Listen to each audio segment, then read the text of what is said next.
ಇನ್ನೊಂದು ಮಾಧ್ಯಮ ಮಿತ್ರರಿಗೆ ಒಂದು ಪ್ರಮುಖವಾದ ಅನೌನ್ಸ್ಮೆಂಟ್ ಇದೆ. ಮುಂದಿನ ವಾರ ಡೇಟ್ ಅನೌನ್ಸ್ ಮಾಡ್ತಿದ್ದೀವಿ.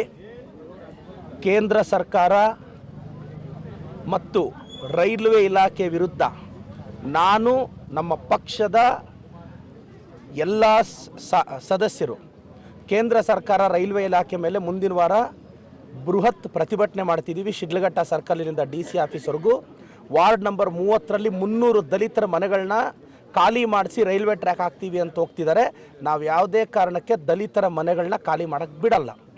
ದಲಿತರ ಪರವಾಗಿ ನಾವಿದ್ದೀವಿ. ಕೇಂದ್ರ ಸರ್ಕಾರ ಮತ್ತು ರೈಲ್ವೆ ಇಲಾಖೆ ವಿರುದ್ಧ ದಲಿತರ ಮನೆಗಳನ್ನ ಮುಟ್ಟಿದ್ರೆ ನಾವು ಸುಮ್ಮನೆ ಇರಲ್ಲ. ದಲಿತ ಸಮುದಾಯದವರ ಪರವಾಗಿ ಕೇಂದ್ರ ಸರ್ಕಾರ ರೈಲ್ವೆ ಇಲಾಖೆ ವಿರುದ್ಧ ಮುಂದಿನ ವಾರ ಬೃಹತ್ ಪ್ರತಿಭಟನೆ ನಮ್ಮ ಕಾಂಗ್ರೆಸ್ ಪಕ್ಷದಿಂದ ನಡೆಸ್ತಾ ಇದ್ವಿ. ಅದರ ರೂಪುರೇಷೆಗಳ ಬಗ್ಗೆ 3 ದಿನದಲ್ಲಿ ನಿಮ್ಮ ಮುಂದಕ್ಕೆ ಮತ್ತೆ ಬರ್ತೀವಿ. ಸರ್, ಈಗ 3ನೇ ಹಂತದ ಶುದ್ಧೀಕರಣ HN ವ್ಯಾಲಿ ಬಗ್ಗೆ ಒಂದು ಪ್ರಸ್ತಾಪ ಇತ್ತು ಭಾಳಷ್ಟು. ಇಲ್ಲ, ಅದು ಬರುತ್ತೆ ಸರ್. ಅದೀಗ HN ವ್ಯಾಲಿಗೆ ಕೆರೆ ತುಂಬ ನಿಮ್ಗೆ ಇನ್ನೊಂದು 24 ಕೆರೆ ತುಂಬಕ್ಕೆ ಇದಕ್ಕೂ ರಿಲೀಸ್ ಆಗಿದೆ.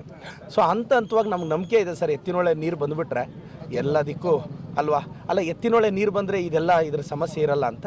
ಸೊ 3ನೇ ಹಂತದ ಶುದ್ಧೀಕರಣದ ಪರವಾಗಿ ನಾನು ಇದ್ದೀನಿ, ಯಾವಾಗಲೂ ಇರ್ತೀನಿ. ನೀರಾವರಿ ಹೋರಾಟಗಾರರಿಗೆ ನಾನು ಹೇಳ್ತೀನಿ, ಸ್ಥಳೀಯ ಶಾಸಕನಾಗಿ ನಾನು ನಿಮ್ಮ ಪರವಾಗಿದ್ದೀನಿ ಸರ್. ಸರ್ಕಾರದಲ್ಲಿ ಏನು ಬೇಡಿಕೆ ಡಿಮ್ಯಾಂಡ್ ಇಡಬೇಕು ಇಡೋಣ. ಸರ್, ಈಗ ಏನು